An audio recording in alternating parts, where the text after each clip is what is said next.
All right, you guys ready for this next video? Check out Vivek. He is a guest on the CNN show. And this reporter is trying to ask him a question in a way that is trying to force him to stick to what her message is. Vivek's not having it, and he holds her accountable for not doing her job as a reporter. Check out what happened.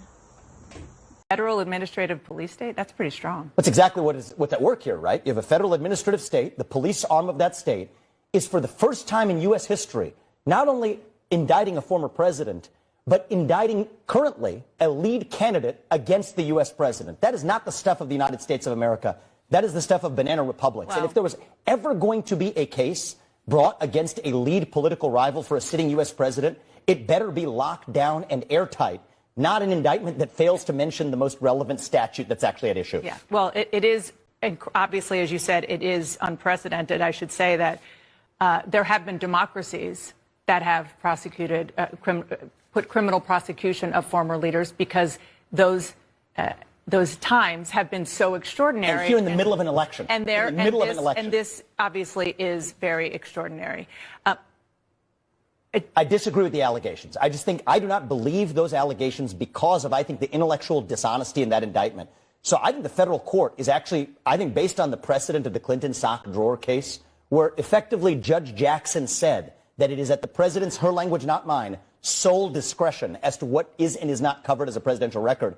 I think the court will acquit him. But that's beside the point of the judgment that President Biden made. And if Trump's judgment was bad, President Biden's judgment is worse for actually bringing a prosecution. He should have done what Trump did. President Biden didn't bring a prosecution. The Department of Justice reports into the President of the United States, and so this is a fig leaf, which is why I think the media needs to get to the bottom of this. But there's no evidence. There's absolutely no evidence, unless you can show me some, that President Biden has had anything to do with this prosecution. That's why he put two layers in between with the special due respect, I think it is shameful that I, as a competitor to President Trump in this race, have to ask questions that the media isn't asking. The job of the political media, if it has one job, is to hold the U.S. government accountable. Yes, we know that. And instead, we're doing the bidding. You're seeing the media doing the bidding of the U.S. government. No. Ask the question. Get to the bottom of what Biden told Garland and what Garland told Jack Smith. If the same shoe fit the other foot, you would not take their word at face value. Do not take their word now. Get to the bottom of it. Let's actually restore journalism in this country. So Vivek's point here is that reporters are not doing their job.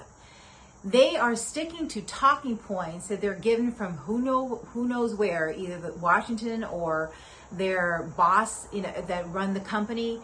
And their questions are always around trying to get people to agree or talk or message around what their talking points are.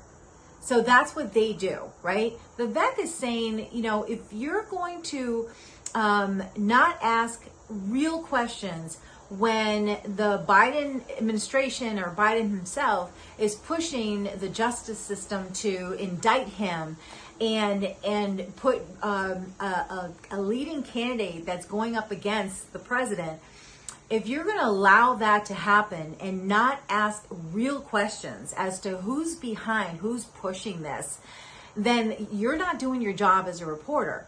And I love when he said, if this was reverse, and if it was Trump, not reverse, if it was reverse where Trump was the president and Biden was the one that was getting indicted, that the reporters would be asking so many more questions, going deeper and diving in to really who's behind trying to indict Biden, right? I mean, we all know that.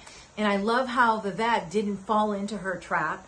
And he held his gun, and he knows his facts, he knows his points. And even when she says, show me proof that Biden is behind President Trump at the time getting indicted. And he goes, you do your job. As a reporter, you should be looking to see if it is true. We're claiming it because we see things that lead to assume it is happening. So as a reporter in CNN, if this is out there as a question, instead of saying, oh, it's coming from conservatives, let's not even pay attention to it. No, how about ask deeper questions?